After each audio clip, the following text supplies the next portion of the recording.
আসসালামু আলাইকুম। সংবাদে আপনাদের সবাইকে স্বাগতম জানাচ্ছি আমি নুসরাত। শুরুতেই সংবাদ শিরোনাম। গাজায় সেনা পাঠাচ্ছে তুরস্ক, বিপদে ইসরায়েল।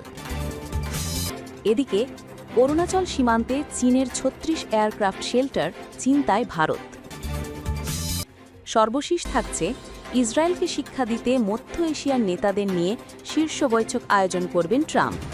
শুনছিলেন সংবাদ শিরোনাম, এখন বিস্তারিত। তার আগে ছোট্ট একটি আবেদন, এক মুহূর্ত চোখ বন্ধ করুন।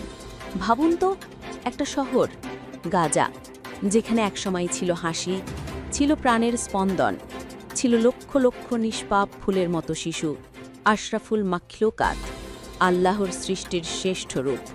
দীর্ঘ ২ বছরের যুদ্ধবিরতির পর তারা ফিরছিল নিজেদের ভাঙা ঘরে, ধ্বংসস্তূপের নিচে মাথা নোয়াতে, হয়তো একটু শান্তি খুঁজতে। কিন্তু সেই শান্তি আর মিলল না। এক মুহূর্তে সব শেষ হয়ে গেল। এখন সেই শহরটা ধ্বংসস্তূপে পরিণত। সেই হাসিগুলো নেই, শুধু পড়ে আছে নিথর দেহ। ভাঙা দেয়ালের পাশে ছড়িয়ে আছে শিশুর ছোট্ট হাত পা, যারা কিছুদিন আগেও মা বলে ডাকত। ভাবতে কষ্ট হয়, তাই না? কিন্তু এই ভয়াবহ বাস্তবতাই এখন প্রতিদিনের চিত্র ফিলিস্তিনের গাজা উপত্যকায়। ৭টি শিশুর আত্মা যদি আপনার হৃদয়ে কম্পন সৃষ্টি করে, তাহলে নিচে কমেন্টে লিখুন, গাজায় শান্তি চাই। আর গাজার শিশুর কান্নায় যদি আপনার হৃদয় কেঁদে ওঠে, তাহলে শেয়ার করে ছড়িয়ে দিন প্রতিটি ধর্মপ্রাণ মানুষের কাছে। আপনার একটি শেয়ার, আপনার একটি কথা হয়তো পৌঁছে যাবে সেই শিশুদের কাছে যারা আজও আশায় বেঁচে আছে। চলুন বেশি কথা না বাড়িয়ে বিস্তারিত জেনে নিই।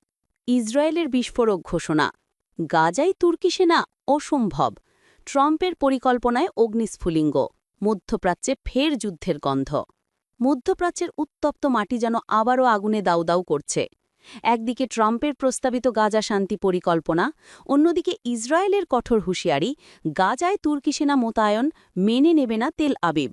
সোমবার ২৭ অক্টোবর বুদাপেস্টে এক সংবাদ সম্মেলনে ইসরায়েলের পররাষ্ট্রমন্ত্রী গিদিয়ান সার সাংবাদিকদের সামনে বলেন, যেসব দেশ গাজায় শান্তিরক্ষী বাহিনী পাঠাতে চায়, তাদের অবশ্যই ইসরায়েলের প্রতি ন্যায্য আচরণ থাকতে হবে। আর তুরস্কের আচরণ কখনোই নিরপেক্ষ নয়। এই এক ঘোষণায় তুরস্ক ইসরায়েল সম্পর্ক যেন মুহূর্তেই পুড়ে ছাই হয়ে গেল। এরদোয়ান সরকার বহুদিন ধরেই ফিলিস্তিনের পক্ষে অবস্থান নিয়ে আসছে। গাজায় ইসরায়েলি হামলা শুরু হওয়ার পর থেকেই প্রেসিডেন্ট রিসেপ তাইয়েব এরদোয়ান ইসরায়েলকে বলেছেন অমানবিক রাষ্ট্র। ফলে ইসরায়েলের বক্তব্য স্পষ্ট, যে দেশ প্রকাশ্যে আমাদের বিরোধিতা করে, তাদের সেনা আমাদের সীমান্তে আমরা দেখতে চাই না। অন্যদিকে মার্কিন প্রেসিডেন্ট ডোনাল্ড ট্রাম্পের প্রস্তাবিত ২০ দফা পরিকল্পনা এখন কার্যত ঝুঁকির মুখে। তার পরিকল্পনা অনুযায়ী গাজায় আন্তর্জাতিক বাহিনী মোতায়েন হয়ে যুদ্ধবিরতি বজায় রাখবে এবং ফিলিস্তিনি পুলিশকে প্রশিক্ষণ দেবে। কিন্তু তুরস্ককে বাদ দিয়ে সেই বাহিনী গঠন সম্ভব কিনা, সেটিই এখন বড় প্রশ্ন। ইসরায়েলও স্পষ্ট করে দিয়েছে, তুর্কি সেনা গেলে তারা মেনে নেবে না। গিদিয়ন সার বলেন, আমরা আমাদের মার্কিন বন্ধুদের জানিয়েছি, তুর্কি বাহিনী গাজায় গেলে তা কোনোভাবেই গ্রহণযোগ্য হবে না। এদিকে জর্ডানের বাদশাহ দ্বিতীয় আবদুল্লাহ সতর্ক করে বলেছেন, যদি আন্তর্জাতিক বাহিনী জোর করে গাজায় শান্তি চাপিয়ে দিতে চায়, কোনো দেশই এতে রাজি হবে না। রানী রানিয়া পর্যন্ত সতর্ক করেছেন, এইভাবে চলতে থাকলে মধ্যপ্রাচ্যের ভবিষ্যৎ ভয়াবহ অন্ধকারে ডুবে যাবে। বিশ্লেষকেরা বলছেন, গাজা এখন আগ্নেয়গিরির মুখে দাঁড়িয়ে থাকা এক বিস্ফোরণ প্রবণ অঞ্চল। হামাস এখনও নিরস্ত্র হয়নি, ইসরায়েলও বিমান হামলা বন্ধ করেনি। তুর্কি সেনা না পাঠাতে পারলে তাদের অবস্থান দুর্বল হবে, আর ইসরায়েল যদি অনুমতি দেয় তবে নিজের নিরাপত্তা নিয়ে আতঙ্কে থাকবে। সব মিলিয়ে বিশ্বজুড়ে এখন একটাই প্রশ্ন, তুরস্ক ছাড়া কি গাজায় শান্তি সম্ভব? ইসরায়েল কি আবারও নিজের জন্য আগুন তৈরি করছে? নিচে কমেন্টে জানান, আপনার মতে ট্রাম্পের পরিকল্পনা কি ব্যর্থ হতে যাচ্ছে?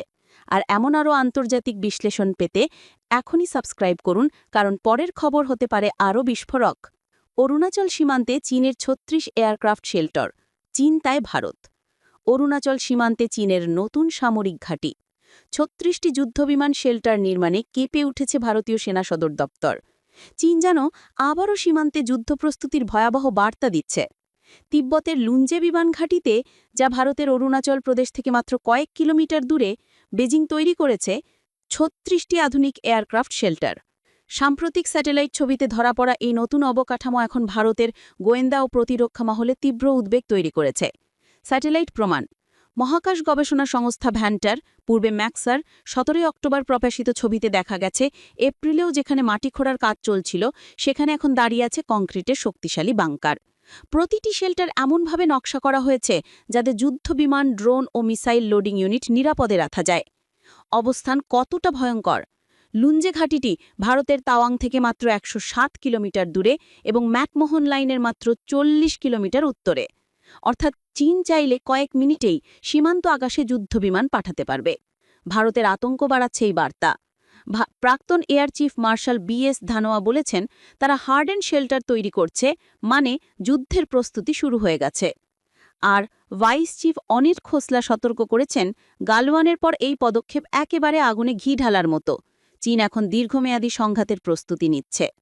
বিশ্লেষকেরা বলছেন, চীন শুধু উপস্থিতি নয়, স্থায়ী সামরিক কাঠামো গড়ে তুলছে। এর মাধ্যমে তারা ভারতের উত্তর পূর্বাঞ্চলে সরাসরি চাপ সৃষ্টি করছে। প্রশ্ন একটাই, চীনের এই পদক্ষেপকে যুদ্ধের প্রস্তুতির ইঙ্গিত? আপনার মতামত জানান নিচে কমেন্টে। আর এমন আরও আন্তর্জাতিক বিশ্লেষণ পেতে এখনই সাবস্ক্রাইব করুন, কারণ পরের খবর হতে পারে আরও বিস্ফোরক।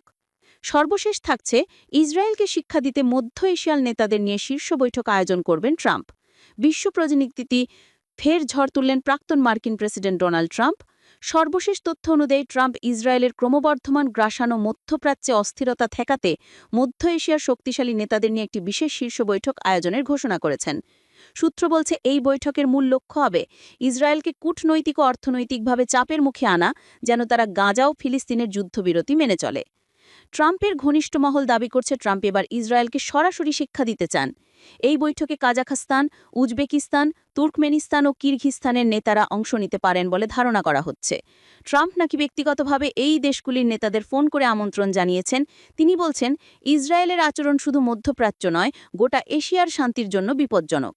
বিশ্লেষকেরা মনে করছেন, ট্রাম্প আবারও বিশ্ব প্রযুক্তিতে কেন্দ্রবিন্দুতে ফিরতে চাইছেন এবং এই বৈঠক সেই প্রত্যাবর্তনেরই ইঙ্গিত।